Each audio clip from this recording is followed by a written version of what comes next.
Kosarkarji, Milind is not able to join. So today it's all webinar photos you will be taking. Kosarkar sir, तुम्हाला सगळे photo घ्यायचे आहे mister कोसरकर. हाँ sir. Today you will be taking photos of the webinars. Okay. Okay, good.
Good morning, Sirvati sir. Now we start. It is 11 o'clock now. Okay, sir. Okay. Just a minute. Okay, sir. Just a minute.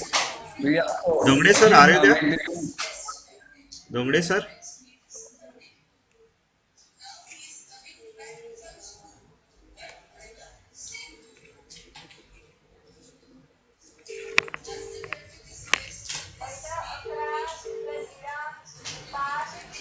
Sir join झाले का? आणि मग sir join झाले नसतील कारण 100 पेक्षा आता 100 capacity झाली आहे. याच्यापेक्षा कोणी जॉईन जास्त होऊ शकणार नाही. ओके, काय म्हटलं सर? तर शिरवाते सर तुम्ही इंट्रोडक्शन देऊन द्या आणि आपण कार्यक्रमाला सुरुवात करूया. कारण गुगल प्लॅटफॉर्मची कॅपॅसिटी 100 आहे आपल्याजवळ.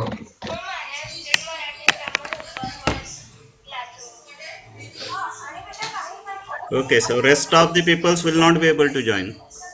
Yeah, rest will not be able to join because our Google meeting capacity is only 100.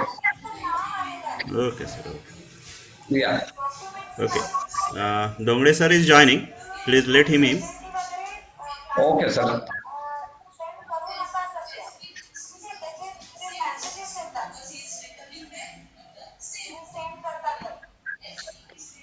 Kosarkarji, please inform others to mute the mic. Sound खूप येत आहे सांगा. माईक कोणाचा माईक अनम्यूट आहे सांगा. आवाज कुठून येत आहे एवढा? ओके. कोण आहे पाहते? Yes sir.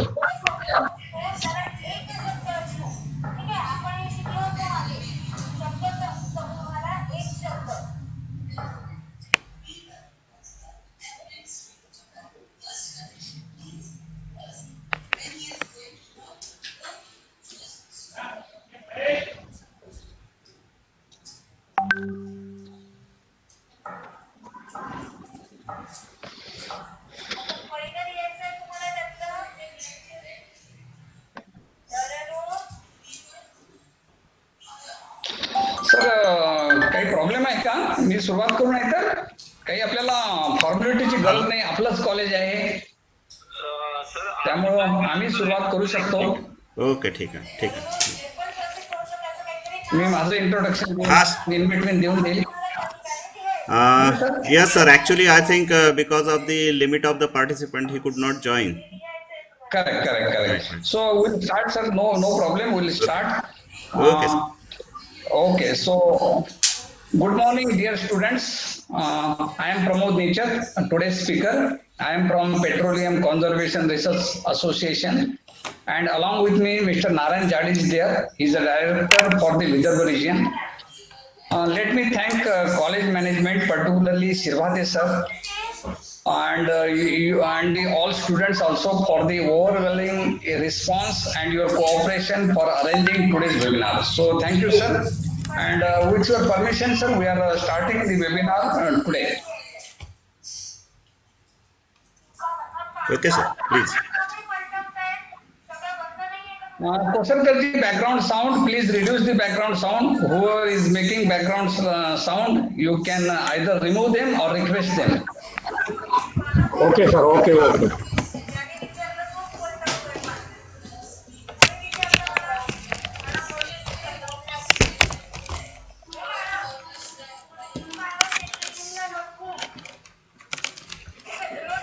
Sir, Jadi sir, can I request you, sir, to tell us about PCRA, initial few slides only? You continue, sir. You continue. No problem. You continue. Okay, okay. So I am continuing, sir. Please. Yeah, yeah. So, dear students, dear budding engineers, let me welcome you on behalf of Petroleum Conservation Research Association. I welcome the faculties of the Government Polytechnic Amravati and the dear students. So let me tell you regarding PCRA. PCRA ची स्थापना 1973 ला सुरुवात झाली स्थापना व्हायला when there was a oil crisis world over. Bharat आणि पाकिस्तानमध्ये युद्ध झालं आणि त्यावेळेस आपल्याला पेट्रोल डिझेल मिळेना असं झालं. तर त्यामुळे होत होतं काय की आपल्याला अशी गरज भासली की there should be some society which will study regarding the conservation of the fuels, conservation of the hydrocarbons. So study results were found that we can save 20 to 30% of the hydrocarbons. Hydrocarbons मध्ये petrol येतं, घरचा gas येतो, diesel येतं, कोळसा येतो, सगळं काही त्यामध्ये जे जे एनर्जी आउटपुट मिळते आपल्याला फॉसिल फ्युल्स मुळे त्याचं सगळ्याबद्दल आपण we can save 20 to 30%. So on 6th of January 76, Petroleum Conservation Action Group was formed, and ultimately on 10th of August, PCRA was formed as a registered as a society under MOP and NG. So हमारा नारा है ईंधन बचाओ जनधन बढ़ाओ, ईंधन वाचवा आणि जनधन बढ़ाओ. आमचं विजन आहे to become centre of excellence for conservation of hydrocarbons. Hydrocarbons मध्ये सगळे फ्यूल चालेल, सगळे ऑइल चालेल. अँड एन्व्हायरमेंट प्रोटेक्शन, आपलं एन्व्हायरमेंट आपल्याला प्रोटेक्ट करायचं आहे for sustainable development on our inherent strength. आपली जी काही इनहरंट स्ट्रेंथ आहे ती आपल्याला डेव्हलप करायची आहे. और mission efficient energy utilization and environment protection leading to improvement in quality of life. आपलं जे क्वालिटी ऑफ लाईफ आहे ते इम्प्रूव्ह करायचं आहे, हे आमचं मिशन आहे. Objectives: to formulate strategy and promote measures for accelerating conservation of petroleum products leading to environment protection, energy security and sustainable development. सांगायचं म्हणजे मागच्या वर्षी 2019 ते 20 या फायनान्शियल इयर मध्ये भारताने 6,29,000 करोड एवढं आपलं डिझेल, पेट्रोल, गॅस आयात केला, म्हणजेच इम्पोर्ट केला. आपण एवढे पैसे दुसऱ्या देशाला दिले. आपली डिपेंडन्सी लेवल किती आहे?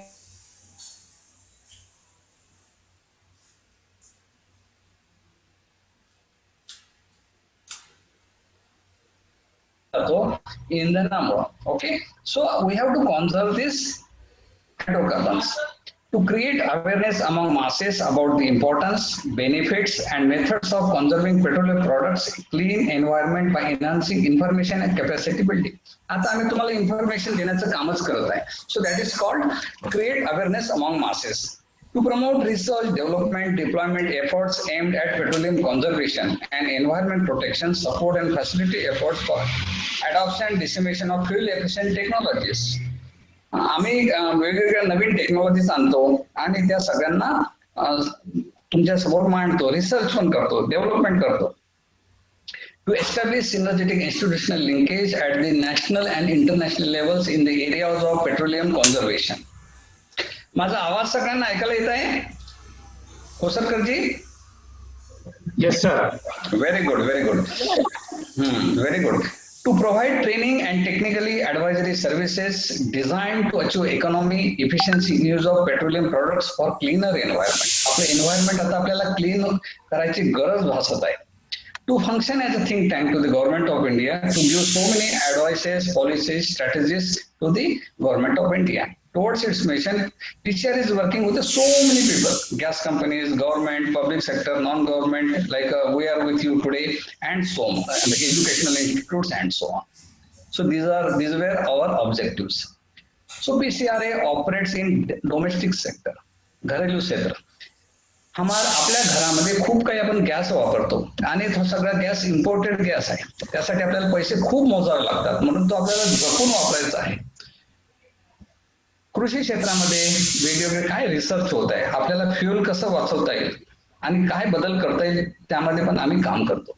परिवहन क्षेत्रामध्ये ऑटोमोबाईल्स मध्ये पण PCR is working.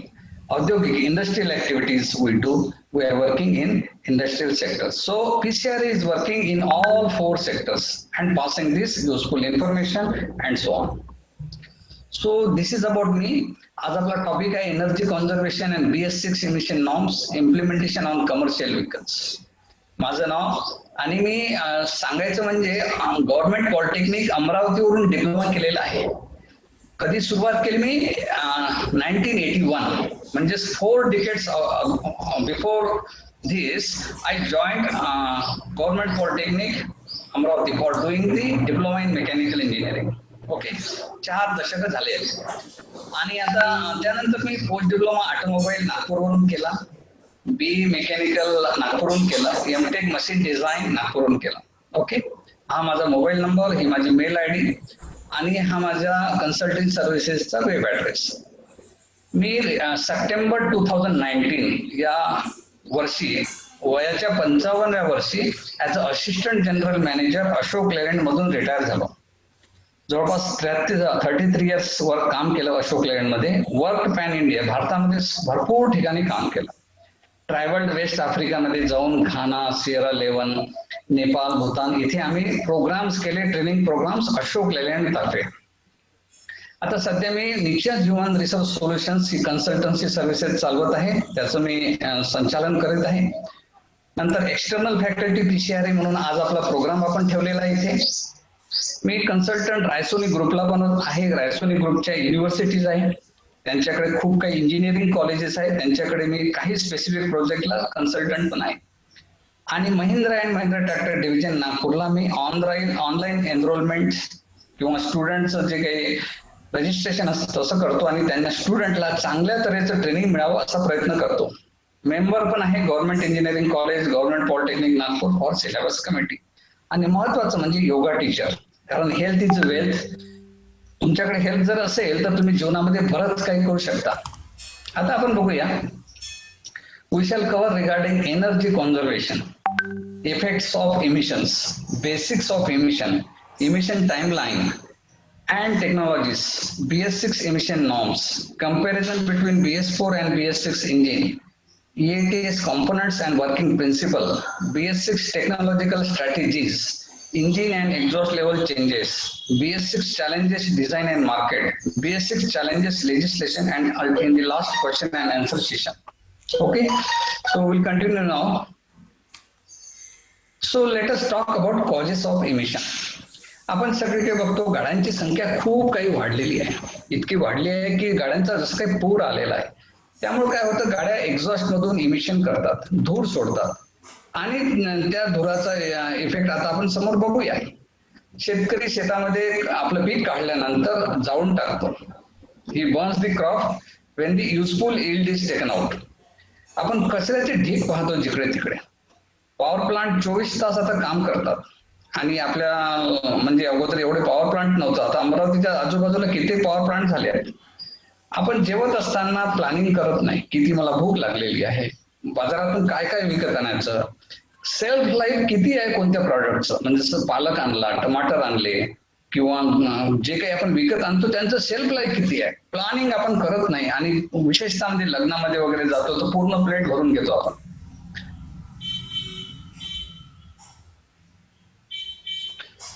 आपण पूर्ण प्लेट भरून घेतो आणि मग न फेकवून देतो. अनप्लॅन्ड वेने आपण वागतो, त्यामुळे काय होतं की इमिशन होतं, याच्यामधून खूप सारे गॅसेस रिलीज होतात सडल्यानंतर, कुजल्यानंतर. Okay, so human activities are leading to the increase in emissions and greenhouse effect. आता आपण बघूया ग्रीन हाऊस इफेक्ट काय. तर there are 2 types of greenhouse effects. आपला सूर्य जी आपल्याला उष्णता देतो पृथ्वीवर, that is called solar radiation. आणि हे सोलर रेडिएशन पृथ्वीवरून जेवढी काही आपल्याला हीट पाहिजे तेवढी आपण अर्थवर वापरत होतो अगोदर. हा पूर्वीचा आहे. नॅचरल ग्रीन हाऊस इफेक्ट कशाला म्हणतात त्याच्याबद्दल आपण माहिती घेत आहोत. तर त्यावेळेस ग्रीन हाऊस गॅसेस वेअर लेस, अराउंड 200 ppm CO2 होता, CH4 लेस होता, N2O लेस होता. त्यामुळं काय व्हायचं की more heat was escaping to the space.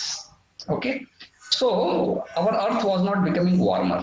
परंतु झालं काय की human activity have increase now. आपल्या सगळ्या ऍक्टिव्हिटी वाढल्यात. Because of that more greenhouse gases are there, like CO2, CH4, N2O हे वाढलेत.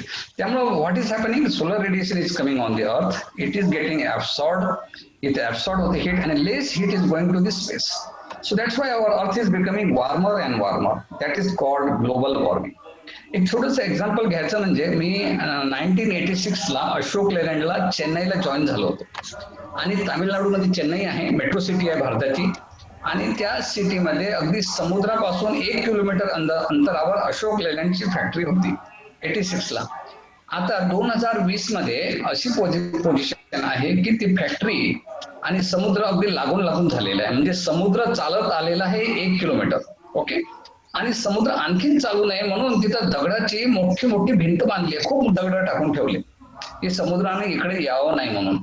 परंतु काय होत आहे की आईस मेल्ट होत आहे आपल्या नॉर्थ आणि साऊथ पोलला. जो काही आईस मेल्ट होतो ग्लोबल वॉर्मिंगमुळे, आणि त्याने समुद्राची लेवल वाढते. लेवल वाढल्यामुळे आपल्याकडे जमीन कमी होते. तशीच आपल्याकडे अगदी फार कमी 1% जमीन आहे आणि 3% पाणी आहे. आणि आणखीन जर आपली जमीन कमी व्हायला लागली, आपलं मुंबई जी आपल्या महाराष्ट्राची राजधानी आहे, समुद्राच्या काठावर बसलेलं शहर आहे, काय होईल अशा शहरांचं काही सांगता येत नाही समोर काय होणार. तर म्हणून आपल्याला ग्रीन हाऊस गॅसेस कमी करायचे आहे, ह्युमन ऍक्टिव्हिटी आपल्याला कमी करायची आहे, so that we can save our earth. आता बघूया मेजर ग्रीन हाऊस गॅसेस म्हणजे काय आणि त्यांचं पर्सेंटेज. कार्बन डायऑक्साईड अगदी 64%. ह्युमन बिईंग्स आपण एक्साल करत असताना, श्वासोच्छ्वास करताना श्वास बाहेर सोडतो त्यावेळेस कार्बन डायऑक्साईड सोडतो. परंतु झाडं कार्बन डायऑक्साईड घेतात, शोषण करतात. So we should plant more trees. Carbon dioxide is more from the automobile, and another gas 17% methane. सडले कचरा याच्यामधून मिथेन बाहेर पडतो. अदर गॅसेस 12%, नायट्रस ऑक्साईड 6%, आणि एअर कंडिशन मध्ये आपण जो गॅस वापरतो that is 1%. So carbon dioxide is the major contributor to the greenhouse gases. आता बघूया आपण 10-20 वर्षानंतर आपल्याकडे काय पोझिशन राहील. तर 2030 मध्ये जसं जर बहुतेक आपल्यापैकी दिल्लीला किंवा आग्र्याला इकडे तिकडे आपण फिरायला जातो, विशेषतः घरचे काही लोक मंडळी म्हणतात चला सहल करूया, पिकनिकला जाऊया वगैरे वगैरे. परंतु दिल्लीमध्ये आता असं पोझिशन येणार आहे 10-20 वर्षामध्ये, अगदी धोक्यासारखं वातावरण. गेटवे ऑफ इंडियाला बघायला जातात, ताजमहाल बघायला जातात लोक, परंतु तिथं जर तुम्हाला असं धुंद सारखं वातावरण जर मिळेल तर you will not get benefited, तुम्हाला आनंद होणार नाही. ओके, आणि ही पोझिशन आता व्हायला काही जास्त वेळ नाहीये. दुसऱ्या पिक्चर मध्ये आपण बघूया, ऍसिड रेन होत आहे. ऍसिड रेनमुळे आपली बॉडी डॅमेज होईल म्हणून हा एक छत्री पकडत आहे, पावसासाठी नाही पकडत आहे, ऍसिड रेनसाठी. हा मनुष्य नदीमधून पाईप चालू शकतो, नदी पाण्यासाठी पाण्याने भरलेली असावी, परंतु अकाल पडताय अशी पोझिशन येईल की पाऊस येणार नाही या ग्लोबल वॉर्मिंगमुळे. म्हणून आपल्याला सांभाळून घ्यायचं आहे. नेक्स्ट, हा मनुष्य कोरोनाच्या काळातला नाहीये.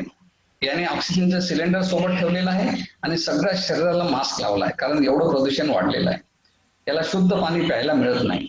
So are we prepared to live in such condition? No, definitely not. Nobody wants such condition. तर आपण काय केलं पाहिजे याच्यासाठी? Effect of pollution on human being आता आपण बघूया. हा मनुष्य बघा, याची जुनाट गाडी आहे, 2 स्ट्रोक वाली गाडी आहे, अतिशय पोल्युशन करत आहे. ही बस बघा, दिल्ली मधली बस आहे, यामध्ये चौकावर थांबलेली आहे आणि जे जे लोक उभे आहेत सिग्नलची वाट पाहत आहेत त्यांना प्रदूषण सहन करावं लागत आहे. हे ट्रॅफिक पोलीस आहे. इथे ट्रॅफिक पोलीसला चौकात दिवसभर ड्युटी करावी लागते. किती जसं कोरोनाच्या काळासारखं मास्क बांधून असतात ट्रॅफिक पोलीस, आणि त्यांना किती ऑक्सिजन मिळत असेल. हे मुलं कोरोनाच्या काळातील नाही आहे, हे विद्यार्थी आहेत आणि सिटीमध्ये आपल्या कॉलेजमध्ये जात आहेत. त्यांना आपल्याला नाकाला बांधून जावं लागत आहे, तोंडाला बांधून जावं लागत आहे. इथे लहान मुलगा फिरायला जात आहे, परंतु त्याला शुद्ध हवा आपण देऊ शकत नाही. आपल्या आई वडिलांनी आपल्याला चांगलं पृथ्वीचं वातावरण दिलं, परंतु आपण काय करून ठेवलेलं आहे, त्यांच्यासाठी आपण we are not able to give good environment to our next generation. या एक्झिक्युटिव्हचा एक हात एंगेज झालेला आहे, त्याला परमेश्वराने 3 हात द्यायला पाहिजे होते, कारण एक हात नाकावर ठेवायला आणि 2 हाताने काम करायला, पण तसं नाही आहे. आता खूप काही ठिकाणी एन्व्हायरमेंटमुळं व्हिजिबिलिटी फार कमी होते. दिवाळीच्या दिवशी चेन्नईमध्ये फ्लाईट्स सगळे कॅन्सल होतात, डिले होतात, लँडिंग होऊ शकत नाही, कारण व्हिजिबिलिटी 0 असते. एवढे आपण फटाके फोडतो. बऱ्याच ठिकाणी मोठमोठे अपघात होतात. अपघात झाल्यानंतर घरचे मेंबर्स जातात, त्यांना कळते की याचं किती नुकसान आहे म्हणून. मोठमोठ्या ट्रेनचे नुकसान होतात, ट्रेन्स डिले होतात, सामान उशिरा पोहोचते, फ्लाईट्स डिले होतात या व्हिजिबिलिटीमुळं आणि पोल्युशनमुळं. ऍसिड रेन्समुळं क्रॉप्स डॅमेज होतात, डोळ्यामध्ये इचिंग, चिडचिडपणा वाढतो, स्टुडंटचं अभ्यासामध्ये मन लागत नाही, नाकामधून वाहने, वेगवेगळ्या आजार होणे, बिमार पडणे, सतत डॉक्टरकडे जाणे. तुम्ही जे काही कमावता, इंजिनियर जे काही कमावतील, आपण आपल्याला स्वतःला खूप काही असं सुशिक्षित समजतो आणि मग आपला अर्धा पगार आपण डॉक्टरकडे नेऊन देतो. बरेच लोक तर अर्धा पगार पण देतात आणि म्हणतात की अर्ध लाईफ पण तुम्ही घ्या, आणि अकाली बरेच लोक मरण पावतात आणि मृत्युमुखी पावल्यामुळं भारताचं खूप नुकसान होतं. कारण बराच जो मॅनपॉवर, युथ मॅनपॉवर या प्रदूषणाला बळी पडतो आणि they die prematurely. So these are the effects of pollution on human being. आता बघूया, why not BS4 norms implemented in India. भारतामध्ये BS5 नॉर्म्स का नाही आले? BS म्हणजे भारत स्टेज 5. ओके, तर काय झालं की पार्टिक्युलेट मॅटर जी आहे 2.5 लेवल, ती it was more than 6 times than the prescribed levels by World Health Organization in Delhi. 6 times more थी, जास्त होती ती. आणि आपण क्लायमेट अग्रीमेंट पॅरिसमध्ये साईन केलं होतं गव्हर्नमेंट ऑफ इंडियाने. त्याच्यानुसार कार्बन फुटप्रिंट आपल्याला 55% कमी करायचे होते, विच वॉज रेकॉर्डेड इन 2005. 12 वर्षामध्ये ते आपण करू शकत नव्हतं. प्लस म्हणून आपण BS6 नॉर्म्स आणला, BS5 नॉर्म आणलेला नाही, आणि ते गॅझेटमध्ये गव्हर्नमेंट ऑफ इंडियाच्या गॅझेटमध्ये पब्लिश केलं की आपल्याकडे भारतामध्ये 2020 मध्येच BS6 येणार. मग आता आपण हवेत बोलत आहोत का? नाही. 1 एप्रिल 2020 मध्ये आपल्याला BS6 गाड्या सुरुवात झाली भारतामध्ये विकायला. आता आपण किती कोशिश केली तरी BS5, BS4, BS3च्या गाड्या आपण विकत घेऊ शकणार नाही, BS4च्या पण नाही घेऊ शकणार. आपल्याला मोटरसायकल पण विकत घ्यायची असेल, कार घ्यायची असेल तर BS6 टेक्नॉलॉजीची इमिशन नॉर्मची घ्यावं लागेल. चला आता आपण जाऊया. माझा आवाज येतोय ऐकायला सगळ्यांना? Kusarkar ji, I am audible? Yes sir, yes sir. Okay, thank you. आता आपण बघूया किती पार्टिसिपंट्स आहेत.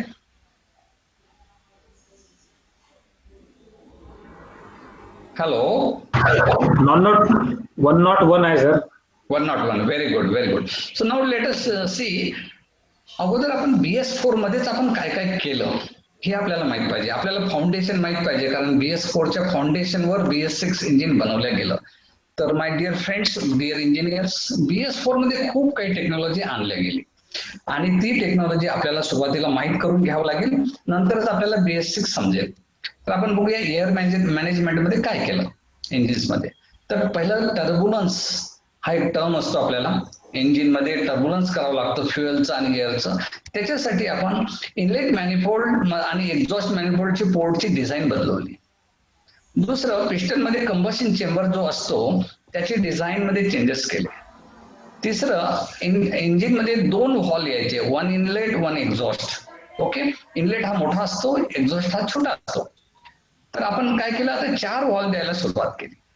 नंतर बऱ्याचशा गाड्यांना फक्त विमानामध्ये टर्बाईन यायची, पॉवर प्लांट मध्ये टर्बाईन यायचे, परंतु गाड्यांमध्ये टर्बाईन द्यायला आपण सुरुवात केली, म्हणजे टर्बो चार्जर द्यायला सुरुवात केली BS4 पासून. 100% प्रत्येक BS4 गाडीवर आपण टर्बो चार्जर आता लावत आहे. एवढे चेंजेस केल्यानंतर आपण EGR नावाची टेक्नॉलॉजी आणली. एअर मॅनेजमेंट मध्ये. EGR म्हणजे एक्झॉस्ट गॅस रिसर्क्युलेशन. त्याने आपलं टेम्परेचर कमी होतं आणि एअर आपण मॅनेजमेंट करतो. क्वांटिटी आणि स्पीड आपण केलं, याबद्दल बोललेलो आहोत. हे आपण एअर मॅनेजमेंटला केलं. टेम्परेचर मॅनेजमेंटसाठी आपण काय केलं, सिलेंडर मध्ये आपण एक्झॉस्ट गॅस रिसर्क्युलेशन सिस्टीम आणली. म्हणजेच गाडीतून निघालेला जो एक्झॉस्ट आहे तो काही पर्सेंटेज आपण अगोदर थंड करणार कूलरमध्ये. थंड केल्यानंतर इथून घेणार आणि थंड करणार, थंड करून परत इंजिन मध्ये सोडणार त्याला. Okay, so some of the exhaust gases will be recirculated to the engine once again. So what happens? Temperature drops. Combustion chamber temperature drops and NOx formation reduces. NOx कमी तयार होईल. ते केलं आपण EGR द्वारे. ओके, नेक्स्ट फ्युल मॅनेजमेंट मध्ये आपण काय केलं, इन सिलेंडर फ्युल मॅनेजमेंट मध्ये क्वांटिटी, स्विर आणि ऑटोमायझेशन. तर ऑटोमायझेशन मध्ये आपण नवीन टेक्नॉलॉजी आणलेली आहे. त्या टेक्नॉलॉजीचं नाव आहे CRDI, common rail diesel ignition engine. Okay, त्याचं प्रेशर म्हणजे सांगायचं म्हणजे इट इज प्रेशर 2000 बार असतं, 2000 बार. ओके, तर एवढ्या प्रेशर मध्ये जर ते प्रेशरचं लिक्विड आपल्या बोटासमोर पकडलं तर बोटाचे 2 तुकडे होऊन जाईल. आणि समजा ते एखाद्या बॉडी समोर पकडलं तर एखादी बॉडीचे 2 तुकडे इतकं जास्त प्रेशर असतं. आणि नेक्स्ट एवढं जर प्रेशर जर आपण वापरत आहे यामध्ये, तर डिझेलचे अगदी छोटे छोटे छोटे छोटे तुकडे होणार. So diesel get atomize at pressure of 2000 bar. Such a nice system CRDI we have used in BS4 engines. प्रत्येक कारवर लिहिलेलं असतं CRDI CRDI CRDI म्हणजे काय, on rail diesel ignition engine. आणि नेक्स्ट आपण ऑइल कंट्रोल साठी, इन सिलेंडर साठी आपण काय केलं की जे सिलेंडर लाइनर्स असतात, पिस्टन रिंग्स आणि सिलेंडर लाइनर यांच्यामध्ये कॉन्टॅक्ट असतो. पिस्टन वर खाली जरी होत असेल तर पिस्टन डायरेक्ट लाइनर सोबत कॉन्टॅक्ट होत नाही. पिस्टन मध्ये पिस्टन रिंग्स असतात आणि piston moves along with the piston rings. Okay, तर लाइनर वर आपण काय केलं, हॉर्निंग ऑपरेशन आणलं. Horning. So what is that horning operation? आपण 45 डिग्रीजने इचिंग ऑपरेशन केलं लायनरवर. त्यामुळे काय झालं, ऑइल पॉकेट्स तयार झाले, छोटे छोटे ऑइलचे रिझर्वायर तयार झाले. And that reservoir acted as a lubricant, and for reducing the friction, that reservoir acted for the small reservoir which will not be carried out by the exhaust gases. So oil बाहेर जाणार नाही आणि आपलं particulate matter कमी होईल. या दृष्टीने आपण we took 4 steps in BS4. Okay. Now let us understand emission standards in BS4 and BS6 engines. आपल्याकडे BS3 इंजिन होतं, त्यावेळेस आपण बघूया एक्स ऍक्सिस वर NOx आहे, ग्राम पर किलोवॅट अवर.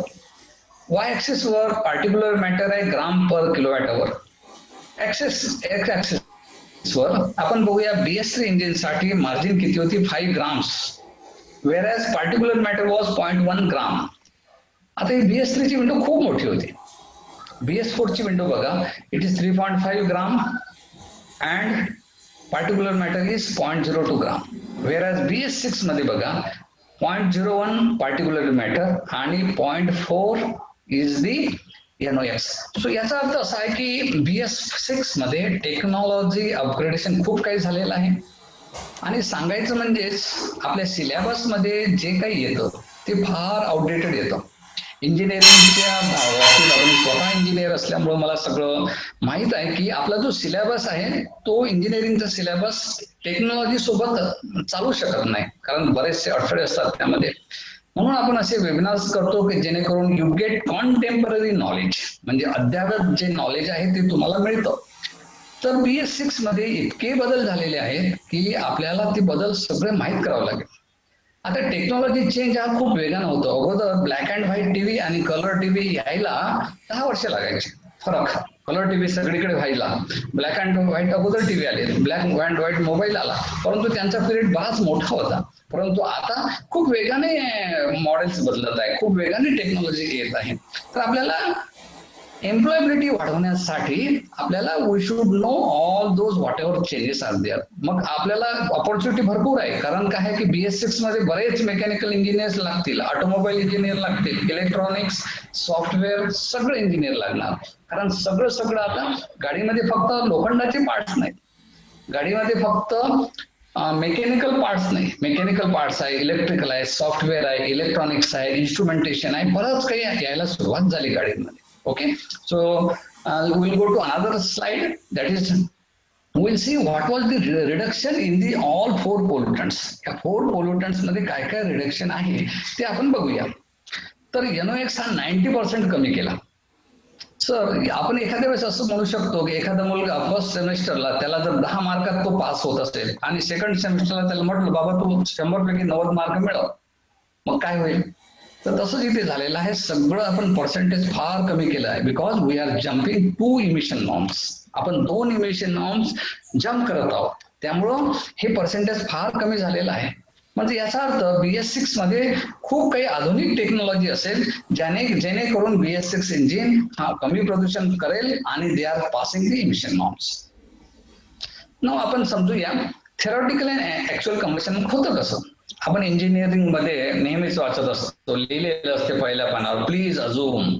तर काय की प्लीज अजूम काय आपण थेरॉटिकली मध्ये बघतो, एअर मध्ये ऑक्सिजन 100% असेल, फ्युएल मध्ये हायड्रोकार्बनच असेल. असं अजून जर आपण केलं तर थेरॉटिकली आपल्याला काय मिळतं, कार्बन डायऑक्साईड आणि सुपर हिटेड स्टीम आहे ना. परंतु ऍक्च्युअली काय असतं, एअर मध्ये ऑक्सिजन असतो आणि नायट्रोजन असतो, आणि डिझेल किंवा पेट्रोल मध्ये हायड्रोकार्बन असते आणि सल्फर असते. तर इथे मला लहानसा प्रश्न विचारायचा आपल्या इंजिनिअरिंग स्टुडंटला, तुम्हाला 10व्या वर्गापर्यंत झालेलं असेल ते, नायट्रोजनचं पर्सेंटेज हवेमध्ये किती असतं? कोणी तुमच्यापैकी टेक्स्ट मेसेज करा आणि बघतो मी किती जणांना उत्तर येतं तर ते. तोपर्यंत मी थोडं पाणी पिऊन घेतो आणि let me see the how many students are able to answer properly. 78%. Very good. Who has told? Rajat, above 70, all the answers are very good. 78 is very good. 74, 78. Atharva Badguzar, very good, very good. 78%. Very nice, very nice. All you have given correct answers. I am proud of you. मला आनंद झाला की तुम्ही एवढं छान उत्तर देतात. Okay, good.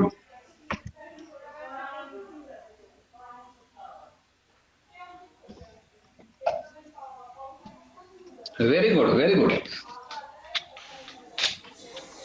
So let us begin our presentation once again.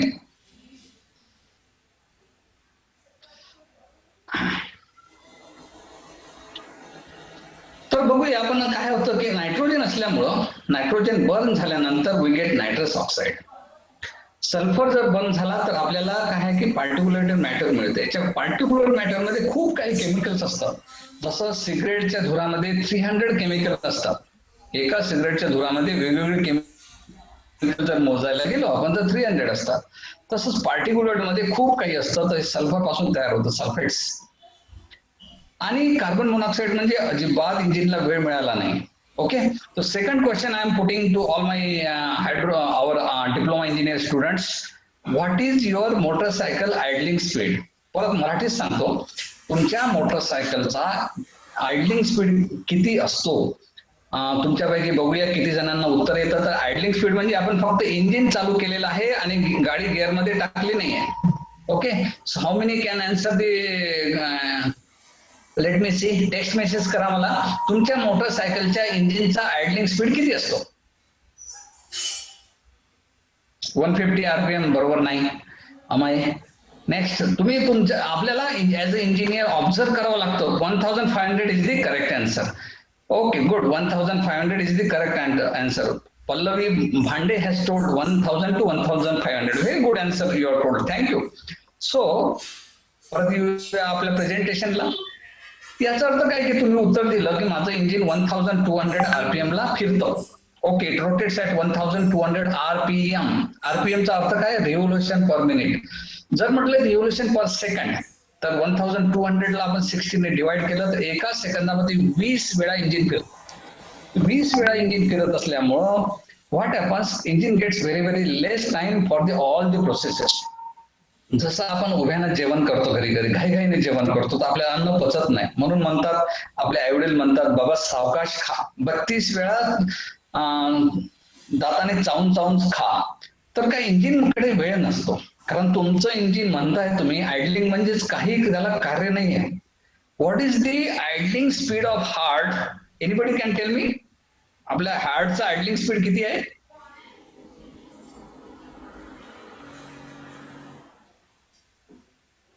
72. Aditya has told. Aditya आप तो डॉक्टर बनना चाहिए था.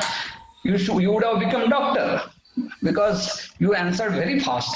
So हमारा हार्ट का जो स्पीड है वो 72 पल्सेस पर मिनिट है. ओके, तो हे जे आपलं जे इंजिन आहे तुम्ही सांगताय की एका सेकंदामध्ये 20 वेळा जर फिरत असेल तर फ्युएलचं डायजेशन व्हायला वेळच नसतो. त्यामुळे कार्बन मोनॉक्साईड बाहेर पडतो कारण त्याला ऑक्सिजन मिळत नाही. Okay, so this is a pollutant. अगदी विषारी गॅस आहे and this is not visible. Okay, this is unvisible. तर एवढे पोल्युटंट्स इंजिन मध्ये तयार होतात, इंटरनल कंबशन इंजिन मध्ये तयार होतात आणि ते बरेच हानी पोहोचवतात एन्व्हायरमेंटला. So we should control them.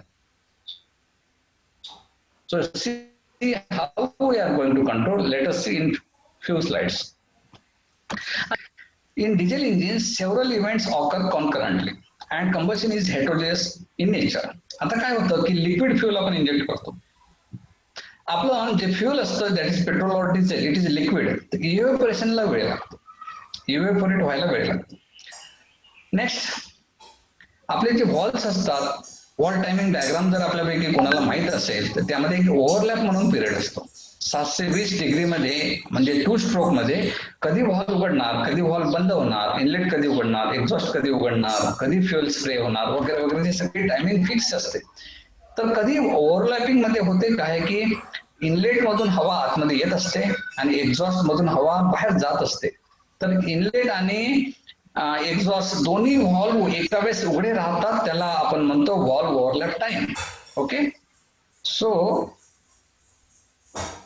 what happens during this valve overlap time, mixing of burnt and unburnt gases occurs.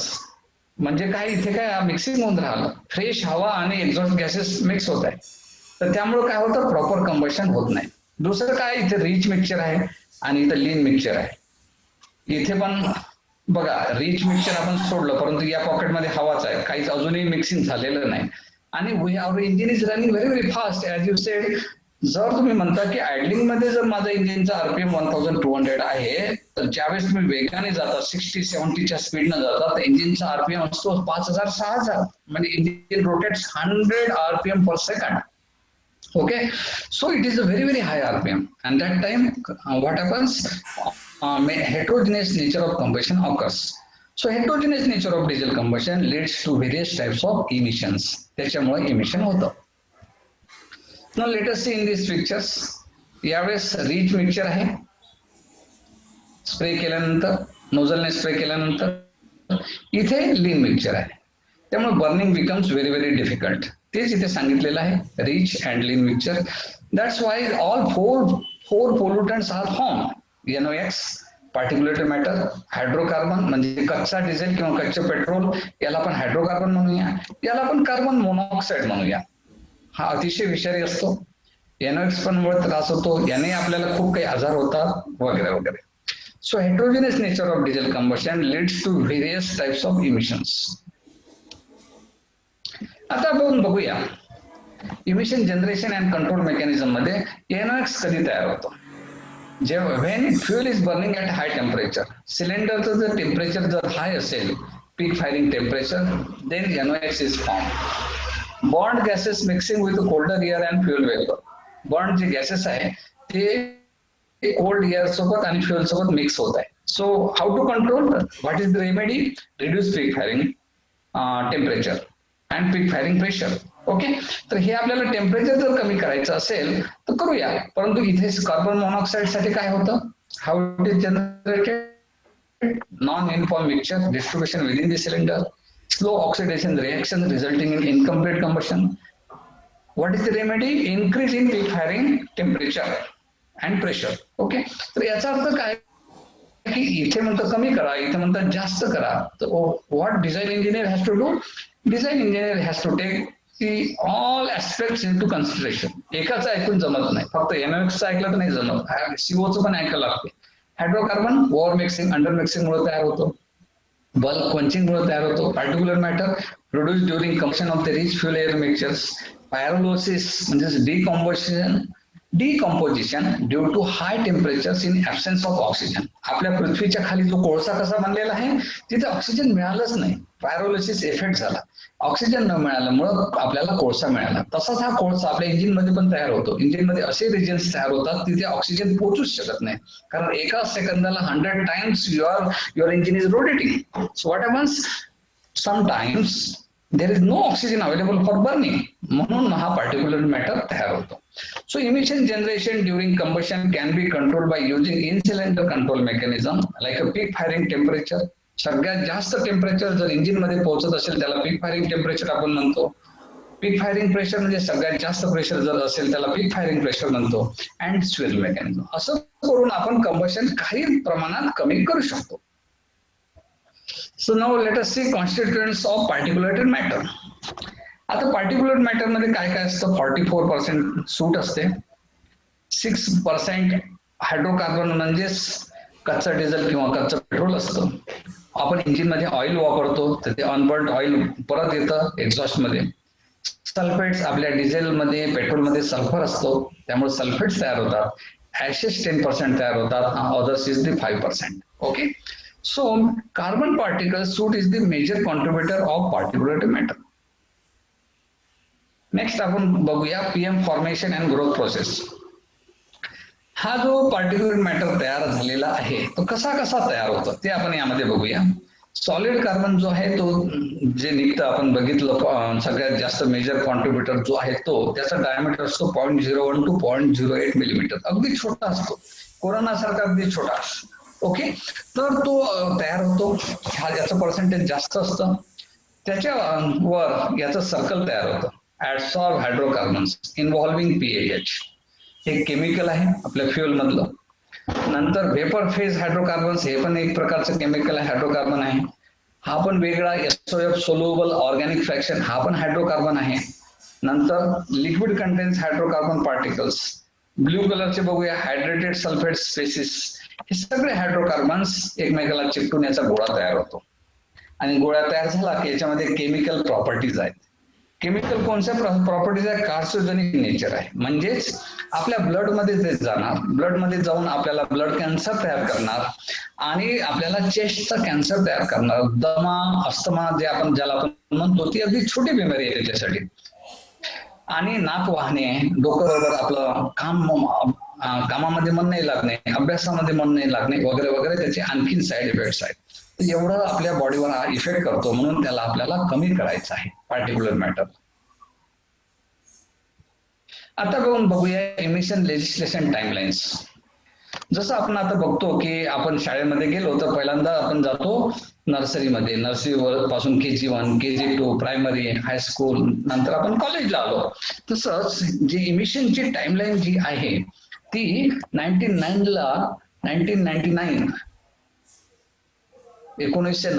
ला आपण सुरुवात केली भारत स्टेजने. आणि कुठे आणलं ते फक्त दिल्लीमध्ये आणि कार्स आणि LCV मध्ये. पुन्हा केलं हे सगळं, motor vehicle departments and laws were brought by government of India.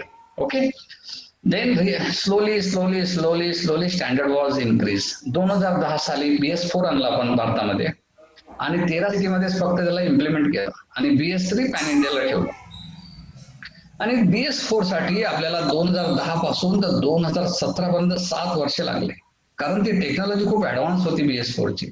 Manufacturer जवळ इतका पैसा नव्हता म्हणा, किंवा मॅन्युफॅक्चर जवळ एवढी टेक्नॉलॉजी नव्हती. आणि दुसरं म्हणजे महत्वाचं म्हणजे customer was not ready to purchase this technology. म्हणून आपल्याला जवळपास 7 वर्ष लागले पॅन इंडिया आणायला. आणि आपण BS4 टेक्नॉलॉजी आणली 2017 साली. ती वापरली आपण टेक्नॉलॉजी फक्त 3 वर्ष आणि 2020 मध्ये BS6 स्टँडर्ड आणलेला आहे. तर याचा अर्थ विचार करू शकता की आपल्याला BS4 आणायला जर 7 वर्ष लागले आणि एकच स्टँडर्ड आणण्यासाठी 7 वर्ष लागले आणि 2 स्टँडर्ड साठी आपण वेळ दिलाय फक्त 3 वर्ष. सो विदिन दिस 3 years all manufacturing companies, all automobile companies ह्या वर्क डे अँड नाईट, त्यांनी दिवस रात्र काम केलं. R&D सेक्शनने दिवस रात्र काम केलं आणि they brought this BS6 engines in India. Now you can purchase BS6 engine, BS6 vehicles in India from 1st April 2020, जे आता सुरू झालेलं आहे. ओके, सो तुम्ही यामध्ये विचार करू शकता की यामध्ये BS6 मध्ये बरीच काही असं काही वेगळं काही असेल, बरीच वेगळी ऍडव्हान्स टेक्नॉलॉजी असेल, जेणेकरून आपण 2 स्टँडर्ड समोर गेलेलो आहोत. Okay, so let us see now emission control. Emission control आपण कसं करू शकतो? सगळ्यात अगोदर आपण आपलं इंजिनच चांगलं बनवू शकतो. त्यासाठी कसं करण्यात आलं, इन सिलेंडर मध्ये आपण बघितलं EGR, air management, fuel management केलं, क्वांटिटी, स्वील, ऑटोमायझेशन, इंजेक्शन प्रेशर, यामुळे आपण BS4 इंजिनला पास करू शकलो. परंतु BS6 इंजिन फक्त एवढ्याने जमत नाही, इन सिलेंडर आपण नाही करू शकत. त्यासाठी काय केलं आहे ते आपण बघूया.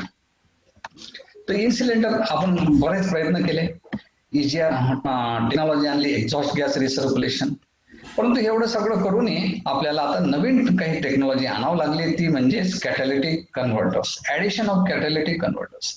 आणि किती? एक नाही, टोटल 4, 1, 2, 3 आणि 4. त्यांची नावं काय? DOC, DPF, SCR आणि ASC, आणि बरेच काही पार्ट्स टाकण्यात आले.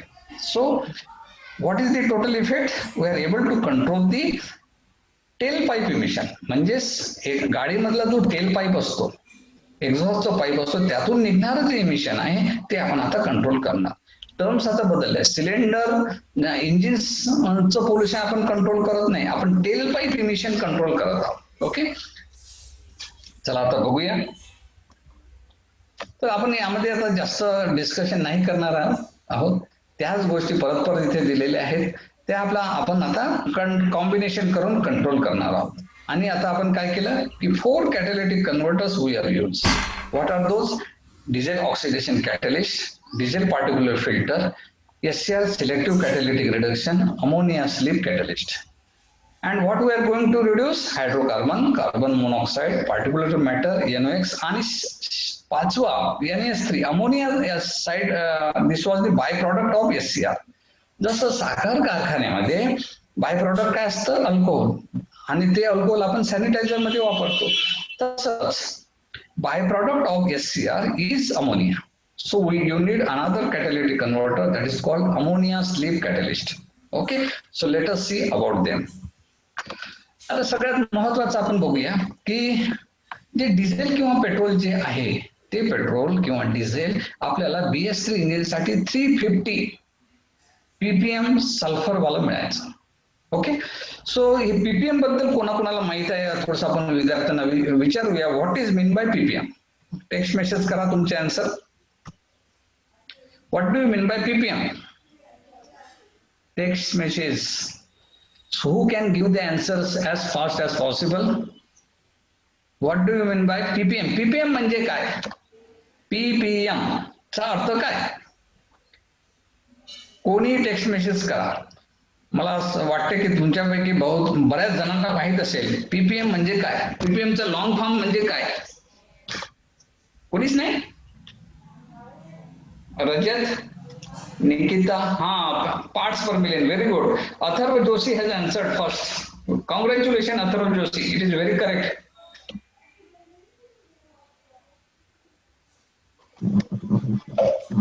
Yes, very good.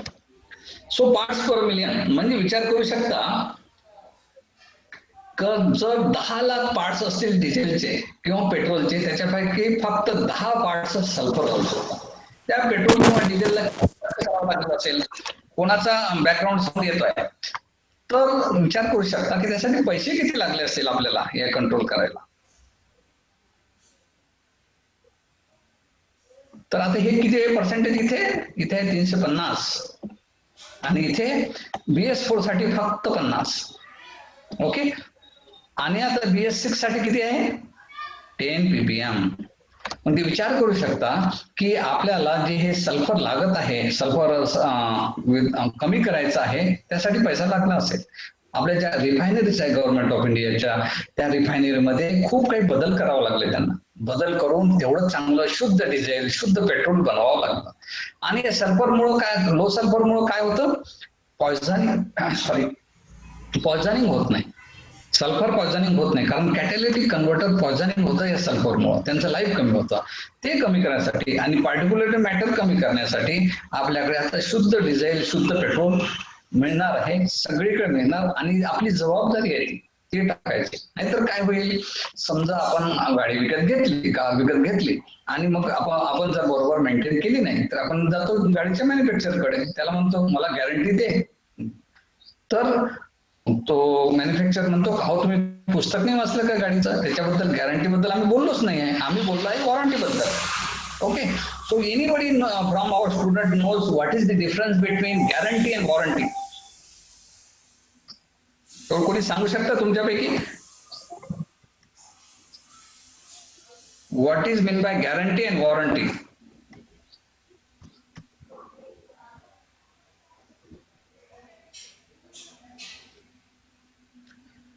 या टेक्स्ट मेसेज करा मला, what is mean by guarantee and warranty. बँकेत गेलो तर आपल्याला वॉरंटी द्यावं लागते की गॅरंटी द्यावं लागते?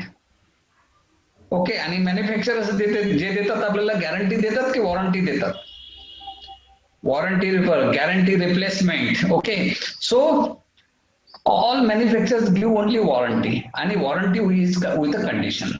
म्हणजेच कंडिशन काय असते त्यामध्ये? कंडिशन असते, if you maintain properly will replace your part. Mobile जर तुम्ही बरोबर मेंटेन केला तर तुम्हाला त्याची वॉरंटी मिळेल, गॅरंटी नाही मिळत. नवीन बदलून द्यायची गॅरंटी नसते. परंतु बँकेत गेले आणि 9 वाजता जर तुम्ही काही सही केलं, लोनसाठी गॅरंटर राहिले, तर मुख्य माणसाने जर लोन नाही दिलं तर तुम्हाला द्यावं लागते लोन. दिलेलं असतं ते बँकेमध्ये. गॅरंटर बनताना सावधानीने बना. आणि तसंच वॉरंटी बद्दल, जर तुम्हाला वॉरंटीचा खूप काही फायदा पाहिजे असेल तर आपल्याला काय करावं लागेल, त्यांचे रूल्स रेग्युलेशन्स वाचावं लागेल. प्रत्येकासाठी आहे, मोबाईलसाठी आहे, सगळ्या ऑटोमोबाईल गाड्यांसाठी आहे. आता आपली गाडी जर व्यवस्थित चालायची असेल तर you have to put 10 ppm sulphur, diesel और पेट्रोल. चुकीचं टाकलं तर काय होईल, आपली गाडी खराब होईल. आपण मॅन्युफॅक्चरकडे जाऊ, म्हणून की त्यांना आम्हाला बदलून द्या. मॅन्युफॅक्चर बदलून देणार नाही आणि नुकसान कोणाचं होईल, आपलं होईल. Okay, so now let us see. एक पेपरची कटिंग आहे. देश भर में 1 अप्रैल से स्वच्छ ईंधन की आपूर्ति. ओके, 10 ppm होती है सल्फर की मात्रा BS6 पेट्रोल और डीजल में. आणि किती खर्च केला? 35,000 करोड रुपये खर्च करावा लागला कंपन्यांना, ऑइल रिफायनरीला. ओके, आता त्या ऑइल रिफायनरीज मागत आहे की आमचे पेट्रोलचे डिझेलचे भाव वाढवून द्या. तसेच आपण पाहतोय की मागच्या वर्षी डिझेल पेट्रोलचे जे भाव होते आता खूप वाढलेला आहे यावर्षी. ओके, आणखीन किती वाढणार काही कल्पना करता येत नाही. म्हणून आपल्याला कॉन्झर्वेशन करायचं आहे. दुसरं म्हणजे आपल्या जवळ, आपल्या देशात पेट्रोल डिझेल अजिबात नाहीये, आपण दुसऱ्यावर अवलंबून आहे. म्हणजेच किती पैसा आपल्या देशातून बाहेर जातो याचा विचार करता येईल आपल्याला. आता नेक्स्ट बघूया आपण architecture of EATS, exhaust after treatment सिस्टीमचं आर्किटेक्चर काय काय आहे. तर बघूया. सगळ्यात अगोदर इंजिन आहे. हे इंजिन BS4 चे जे सगळी टेक्नॉलॉजी वापरली तरी आपल्याला प्रदूषण कमी करता येत नाही. म्हणून आपण काय केलं की कॅटॅलिटिक कन्व्हर्टर टाकले. किती टाकले? 4.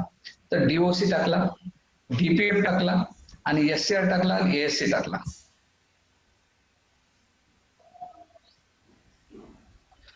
तर आता बघा, DOC जो आहे त्याला टेम्परेचर किती दिलं आपण? 200. त्याला टेम्परेचर त्याच्या वर्किंगसाठी 200 पाहिजे. याच्यासाठी DPF साठी किती पाहिजे? 250 to 400 डिग्री. आणि SCR साठी 200 आणि ASC साठी 200. So it means all catalytic converters will work on the temperature only. They are temperature dependent. If the temperature is less, their working will be affected. Okay? म्हणून नवीन term आलेला आहे light off temperature. Naveen terms.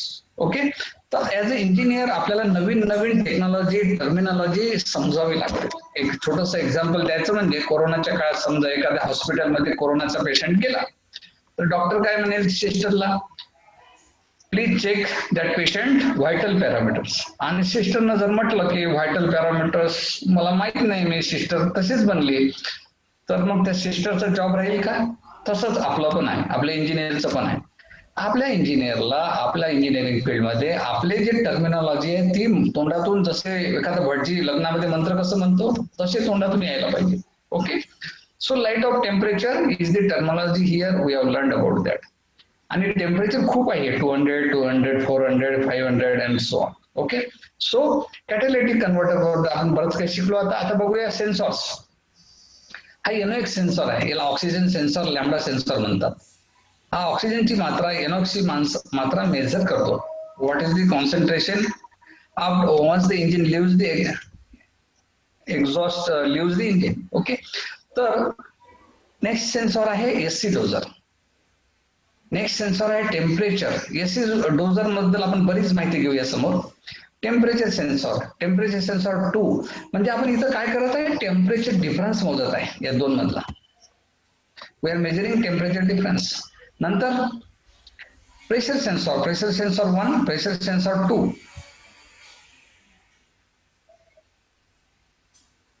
Pressure sensor 2. So we are what we are doing, we are measuring the pressure. मग DPF म्हणजेच काय, diesel particulate filter. फिल्टरचं आपण pressure difference मोजत आहे. Filter चोक झालं तर काय होणार, बॅक प्रेशर वाढणार इंजिनवरच आणि इंजिनचा परफॉर्मन्स बिघडणार. त्याच्यासाठी आपण काय करताय, इथलं दोन्हीचं प्रेशर मोजत आहे. Okay. Now what we are doing here, we are measuring the temperature difference here before AdBlue doser, after AdBlue doser. नंतर temperature sensors, we are measuring the temperature in between 2. Okay. And ultimately in the last NOx sensor or lambda sensor. हा sensor, एका सेन्सरची किंमत 25,000 30,000 रुपये असते. Okay. एवढे costly असतात ते. तर त्यामुळं होणार काय आहे की एवढी आपण टेक्नॉलॉजी आता EITS मध्ये टाकत आहे. तर काय होणार, एवढी टेक्नॉलॉजी टाकल्यामुळे सगळे काही पार्ट्स इम्पोर्ट होत आहे, परंतु हळूहळू आपल्या भारतात बनायला सुरुवात होणार. सगळे इन्स्ट्रुमेंटेशन भारतात बनणार. So there will be requirement of so many mechanical and so many engineers, electronics engineer आणि electrical engineer. Okay, so there is a good opportunity once this BS6 get regularized, people start purchasing because there are so many addition of technologies. Okay, तर आता बघूया आपण,